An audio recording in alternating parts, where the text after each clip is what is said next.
Rosario Mikel বাংলাদেশের coach হয়ে আইব, এরে দিতে হইব ৪৫ কোটি টাকা। এটা বাইর করছে কেডা? রবিন মিয়া। এই কোচ যদি আমরা আনি ৪৫ কোটি টাকা যদি কোচে নেয়, তাইলে আমরা খামু কি? ১০০ কোটি টাকা বাজেট হইলে আমরা ৫০ কোটি টাকা খাইয়ালাই চুরি করিয়া।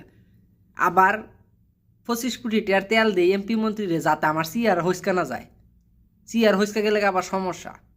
তো আর থাকে কত? ২৫ কোটি, ৫ কোটি টাকা খেলোয়াড় করে বেতন দিয়ে বিদায় করি।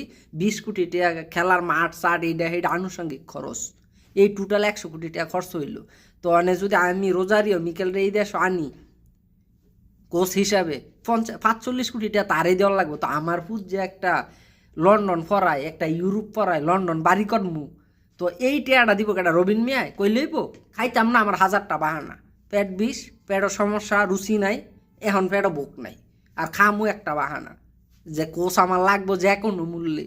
তো ভাই আবার অনেকাইয়া কিন্তু সোশ্যাল মিডিয়াত কইব মরক্কো ১০০ কোটি টাকা খরচ কইরা আনছে, সেমিফাইনাল পর্যন্ত খেলছে। মরক্কো খেলছে, মরক্কো শোন নাই। ইনকাম ছাড়া ঘর চলে না, ইনকাম ছাড়া দুনিয়া চলে না। চুরি করতে হবে, চুরি বিদ্যা মহাবিদ্যা, যদি না পড়ি ধরা। বুঝলে বুঝপাতা, না বুঝলে তেজপাতা। রবিন মিয়ারে কয়ে দিই ভাই অনেক করছেন, এখন আপনি দালাল হয়ে গেছেন দেশের সবার সহ।